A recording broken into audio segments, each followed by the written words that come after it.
Ha azizlar, Kalmar o'yini final mavsumi chiqishga ham ulgurdi. Netflixning boshqa dunyo miqyosidagi seriallari kabi Kalmar o'yini finalga yetishi uchun bizni 8 ta yoki 9 ta mavsum kuttirganicha yo'q. 3-mavsum hozirgi qahramonlar va voqealar oqimi, aniqroq Gihun uchun final hisoblanadi. Kalmar o'yini alternativ ko'rinishda yoki boshqa vaqtda, boshqa joyda bo'lishi mumkin.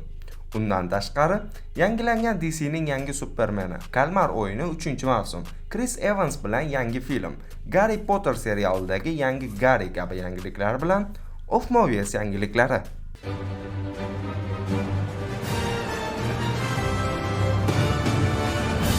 O'rgimchak odamning 1930-yillarda New Yorkdagi versiyasi, ya'ni Nicolas Cage bilan Spider-Noir teaserini Prime YouTube kanaliga yukladi. Stop, shuncha payt yo'q bo'lib ketib, surbetlarcha indamasdan videoni boshlab ketsam g'alati bo'lar.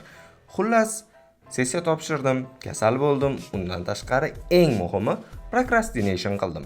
Nima ham deymiz, erinchoq odamlarimizda. O'zi bu kanalda video kutganlar hali tirikmi? Tiriklar bormi? Turovov kanalida kutayotganlar esa allaqachon nabiralariga ertaklar aytib berishni boshlashgandir. Har 2 haftada chiqishi kerak bo'lgan kino yangiliklari chiqmaganiga ham 1,5 hafta bo'lay deb qopti va bu oraliqda albatta yangiliklar yetarlicha yig'ilib qoldi va ba'zilari hattoki eskirishga ham ulgurdi. Ulardan biri Nicolas Cage ijrosida Spider-Noir seriali teaseri. Studio ushbu proyekt ustida ish boshlaganidan ancha oldin xabar topgan edik va teaserini YouTube'da yaqinda ko'rdik. Teaser juda ajoyib va actionlarga boy. Oq-qora qilib ishlangan ko'rinish esa 1930-yillarda ekaningizni shunday bildirib turadi. Insiderlar xabariga ko'ra, serial oq-qora va bo'yalgan bo'lib, 2 xil ko'rinishda chiqadi. Kimga qaysi yoqimliroq bemalol ko'rish mumkin. Men o'zim menimcha oq-qorada ko'rsam kerak. Undan tashqari biz Nicolas Cage'ni bunday rollarda adashmasam Ghost Rider filmidan beri ko'rmagan edik. Flash filmida Superman rolida cameo amalga oshirganini aytmaganda.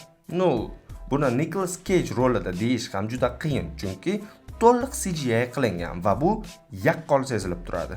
Bundan oldinroq Spider-Noirni biz Spider-Man Into the Spider-Verse animatsion multfilmida ko'rgan edik. U personajga ham buni qarangki, Nicolas Cage ovoz bergan. Undan avvalroq esa Spider-Noir Marvel komikslarida ko'rinish bergan. Hammamizga ma'lum, O'rgimchak odam MCU kino olami kabi Disneyga emas, balki Sony Picturesga tegishli. Shu jumladan O'rgimchak odami yo'q, O'rgimchak odam olami ham. Ha, o'sha Venom va Morbius olamlarini aytyapman. Undan tashqari Madame Web va Spider-Verse. Spider-Noir uchun distributorlik huquqini Sony Amazon Prime bilan shartnoma qildi.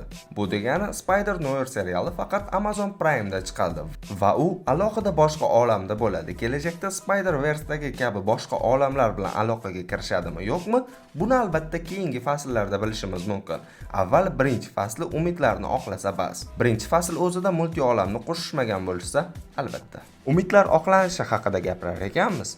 HBO tomonidan ishlab chiqarilayotgan Harry Potter seriali to'g'risida gapirmaslikning iloji yo'q. Chunki HBO ushbu serial suratga olish uchun 1 milliard Britaniya fondilik qishloqcha barpo etdi va hatto asosiy rolga tanlab olingan aktyor va aktrisalar ham hazilakam darajalarda emas. Ularni mana bu videoda aytgan edik. Bu video olingan paytda bu shunchaki fan casting yoki mishmishlar edi. Hozirgi kunga kelib esa anchagina aktyor va aktrisalar rasman tasdiqlanishga ulgurdi. HBO Max hatto Harry Potter, Hermione Granger va Ron rollarini kimlar ijro etishini ham e'lon qildi. Unga ko'ra Dominic Lowling, Harry Potter, Arabella Stanton, Hermione, Alastair Stout Ron rollariga tanlab olingan. Tanlangan 3 ta aktyorlar va aktrisaning ham o'ta yosh ekaniga ahamiyat bering. Bu ish Harry Potter filmlarini suratga oluvchilarda yuzaga kelgan muammolardan birini sal bo'lsa-da chetlab o'tishga yordam beradi. Bu muammo bosh roldagi aktyorlar va aktrisa qismlar sari o'ta tez katta bo'lib qolgan va 6, 7, 8-qismlarga kelib endigina katta sinf bo'lgan yosh bola o'rniga biz ulkan mujikni Harry Potter rolida ko'rganmiz. Qo'shimchasiga asosiy filmda rol o'ynagan 3 ta bosh roldagilarni kitob muallifi Rowling yoqtirmasligini aytgan va ular o'rtasida boshqa masalalarda mojaro bo'lib o'tgan. Lekin bu narsalar haqida alohida videoda gaplashsak yaxshiroq menimcha. Biz sevgan Kapitan Amerika ijrosida, aynan biz sevgan, ya'ni Chris Evans, lochin emas. Xullas Chris Evans, Margaret Qualley, Aubrey Plaza va boshqa ko'zga ko'ringan aktyorlar ijrosida detektiv, bayevik va qisman komedik janrini o'z ichiga oluvchi film treyleri taqdim etildi.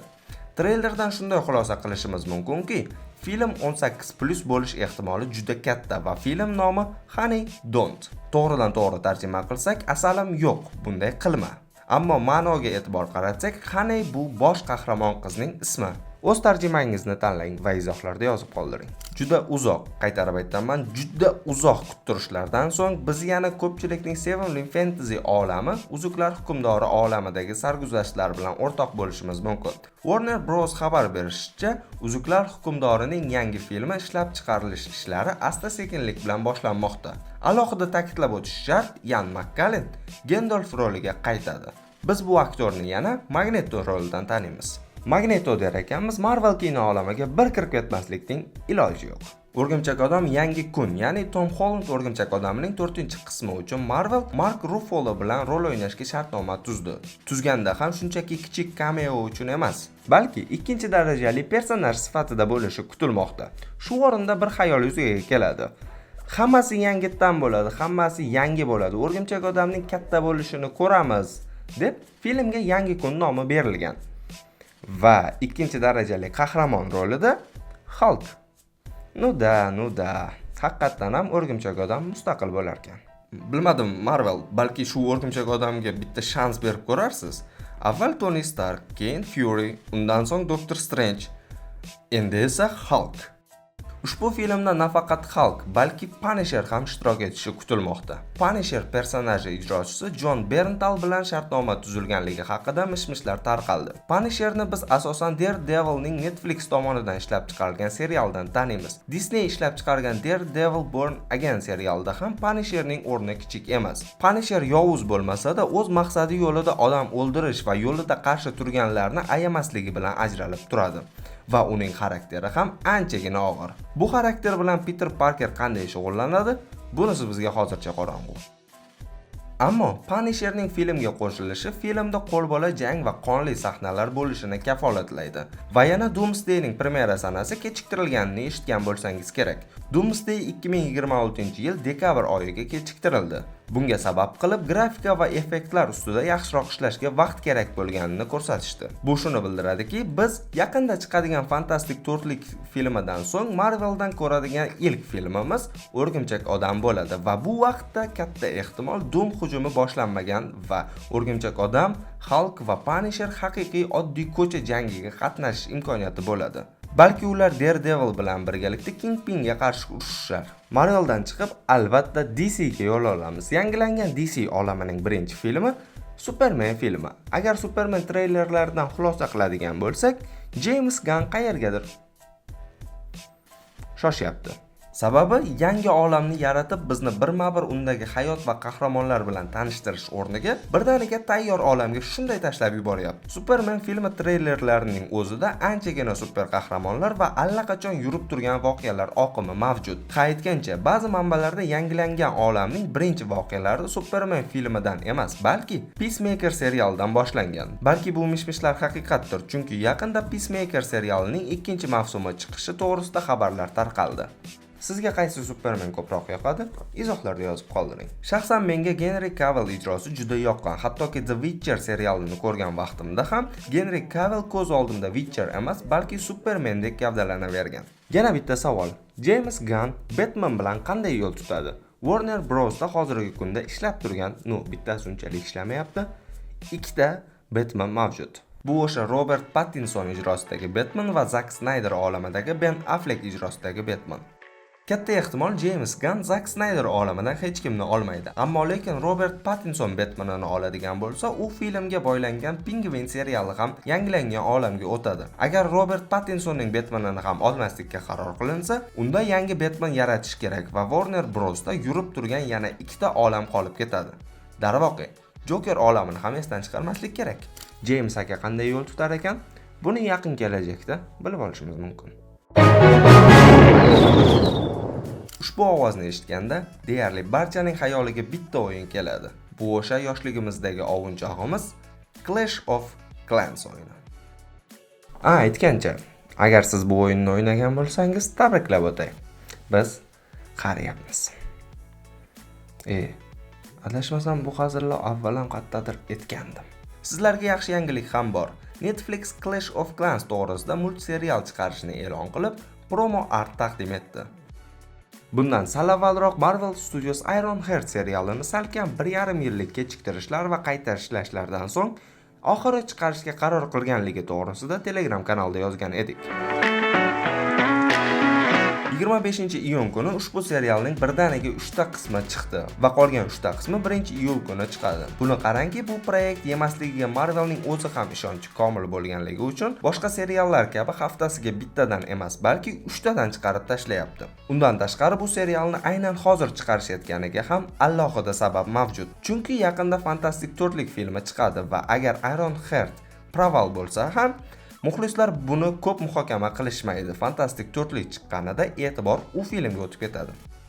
Serialning IMDb'dagi umumiy balli bu ssenariyni yozayotgan vaqtimda 5 ni tashkil etgan edi. Ammo bunga qarab fikr chiqarishga shoshmang, sababi bu ball asosan serial chiqishidan avval treyler va artlarni ko'rgan tomoshabinlar tomonidan berilgan ball. Agar aynan serial chiqqanidan keyin har bitta seriyaga berilgan ballni ko'radigan bo'lsak, ular asosan 6 dan baland, hatto 7 ga ham chiqqan. IMDb balli bo'yicha 6 va undan balandlari bu yaxshi natija. Rotten Tomatoes'da esa ssenariy yozish vaqtida kritiklar tomonidan ham, tomoshabinlar tomonidan ham 70% dan ko'p baholangan edi. Undan tashqari ko'pchilik oxirgi yillardagi Marvelning seriallari ichida eng yaxshilaridan biri. Serialda sehr va texnologiyalarning qarama-qarshiligini ko'rsatishni yorib qo'yishgan degan fikrlarni bildirishgan.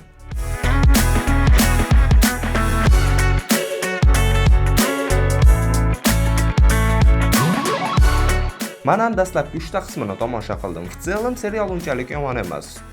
Qo'l-bosh paytda ko'rib qo'ysa bo'ladigan serial. Yana serialda animatsiya va effektlar chiroyli ishlangan. Bunga sabab serial yaratishga yetarlicha vaqt bo'lganida. Qayta va qayta bekor qilishlar tufayli anchagina vaqt bo'lgan. Bugungi video juda qisqa bo'lib qoldi, bilaman. Ammo bugun biz sizga aynan qiziq deb topgan ma'lumotlarimizni taqdim etishga qaror qildik. Va juda ko'p qiziq bo'lmagan ma'lumotlarni taqdim etib miyangizni portlatguncha mana shu yaxshiroq deb o'yladik. Videoni oxirigacha ko'rganingiz uchun rahmat.